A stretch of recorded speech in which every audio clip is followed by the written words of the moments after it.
Salut, c'est Grégory Dunant. Bon, comme vous savez, je suis en train de mourir dans des conditions atroces. Je voudrais faire mon testament, bien qu'il y aura d'autres vidéos.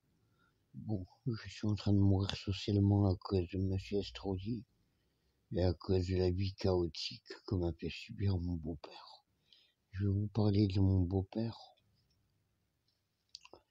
Mon beau-père m'a récupéré quand j'avais 4 ans, et le premier soir où ma mère m'a ramené à la maison, j'avais fait un caprice à ma mère pour qu'elle loue une cassette vidéo de dessin animé.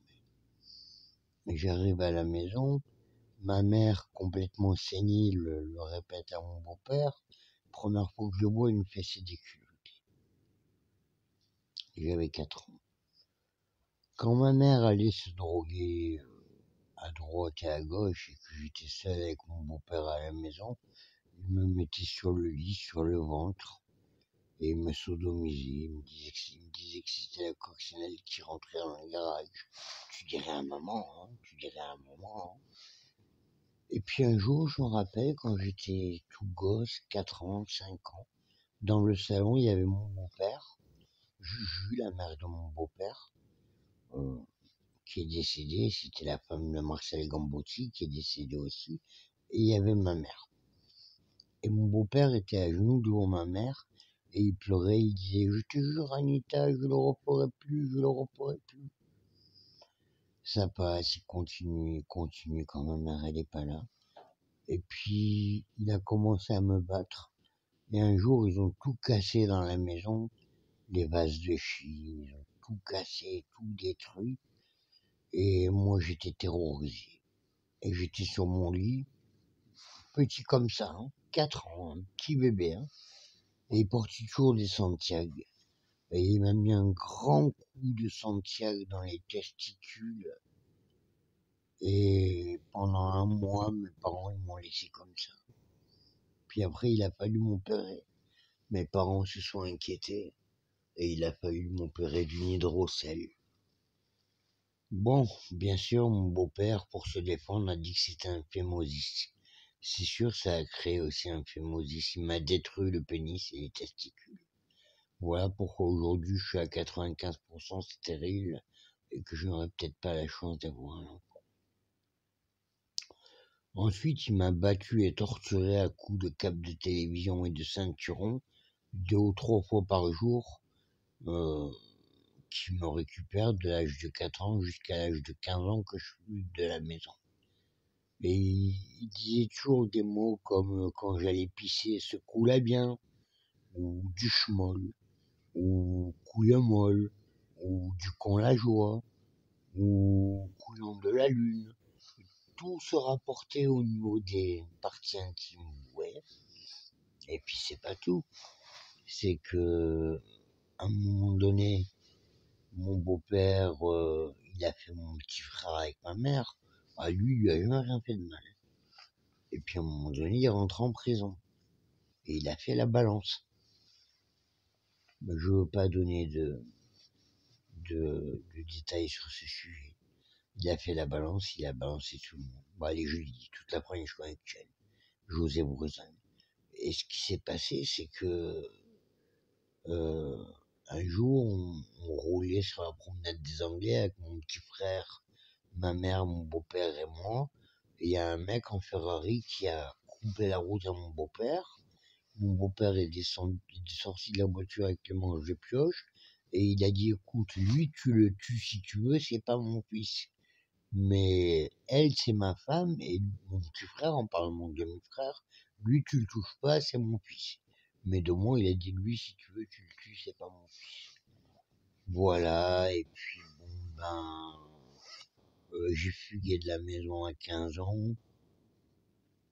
Je me rappelle qu'il disait toujours quand il sortait de prison, et le premier jour où il est sorti de prison, il m'a mis une raclée, il disait toujours quand il sortait de prison, oh Anita, y a pas de honte à se mettre à table quand il y a une famille, hein. Hein, Anita, y a pas de honte à se mettre à table quand on a une famille, hein.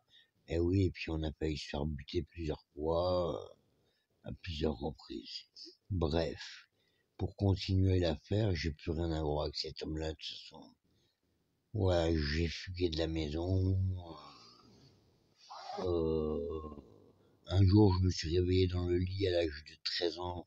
J'ai fait de la pédopsychiatrie, j'étais traumatisé. Le docteur Gontier regarde du tout, toujours si j'allais bien quand j'étais bébé. Et puis un jour, à l'âge de 13 ans, je me suis réveillé avec une grosse plaque de vomi sur mon lit. Je pense que cette nuit-là, il a dû me passer dessus et tellement me faire mal que j'ai dû vomir. Enfin voilà quoi, je veux dire, c'est quelqu'un qui m'a torturé. Et puis après, j'ai toujours eu le syndrome de Stockholm et je lui ai toujours pardonné. Il m'a toujours dit t'as rien à me pardonner. Et ce qui s'est passé, c'est que à un moment donné, j'ai eu un frère de cœur et on faisait un business de Ritaline. Alors le beau-père, il faisait les chauffeurs. Et puis on faisait toute la ville de Nice et tous les alentours. On allait voir tous les médecins, tout ça, pour un business qui coûtait 0 € par mois, parce que moi j'étais trop gentil. Et puis au final, je la vendais pas la Ritaline. Et en plus, la Ritaline elle était parasitée, alors pas vendre des parasites, quoi. J'essayais d'en donner le moins possible, mais comme j'étais faible, les toxicomanes venaient autour de moi et me prenaient ma gentillesse pour une faiblesse. Bon bref, c'est pour vous parler de mon beau-père que je suis là. Et puis un jour, pendant ce business, lui, toujours autant sénile, il sniffait 2 boîtes d'arrêté dans la nuit. On me pouvait être dingue. Hein. Et puis un jour, je suis allé chez lui et il s'est mis à poil. Il a mis un film de travesti, de travelot. Il s'est masturbé devant moi. Il m'a dit oh Grégory, je veux. Tu verras, c'est pas grave, c'est pas grave. Viens avec moi. J'ai envie que tu me prennes, que tu me prennes. J'ai envie de voir ton zizi. Tu verras, c'est pas grave, c'est pas grave. José Bruzon.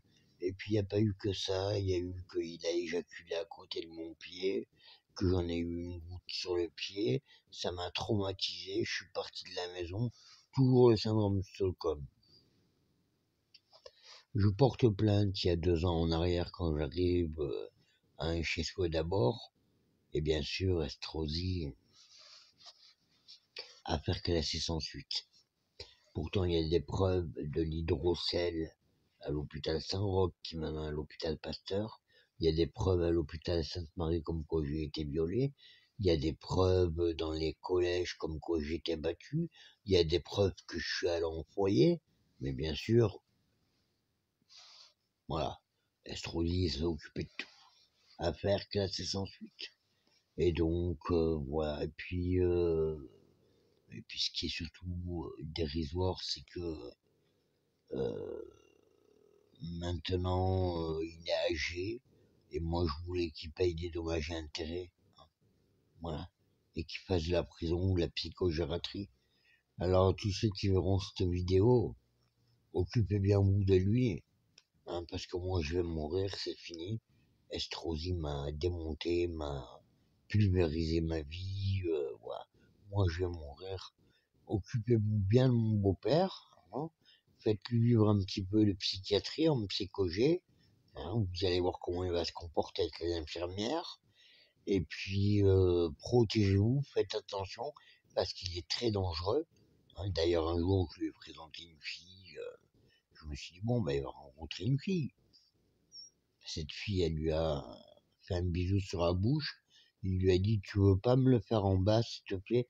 Direct, hein, il a été direct. Un taré, toujours avec des mots du schmoll, couille molle, couillon de la lune, quand je vais pisser ce coup-là bien, un taré, un débile.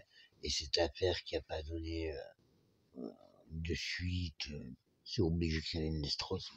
C'est obligé. C'est obligé que M. Cousinet ait récolté des preuves. C'est obligatoire. Voilà. D'ailleurs, M. Cousinet m'a dit qu'il avait tout nié en bloc. Bref, c'était pour vous parler un petit peu de José Bruzon. Voilà pourquoi j'ai été toxicomane pendant 27 ans. Et depuis que je suis plus toxicomane, c'est Estrosi qui a pris le relais et qui me fait vivre la misère. Bon, comme je vous l'ai dit, je vais bientôt mourir. Je vous souhaite une bonne soirée. Je vous dis à bientôt pour une prochaine vidéo. Salut, c'était Grégory. Bye bye.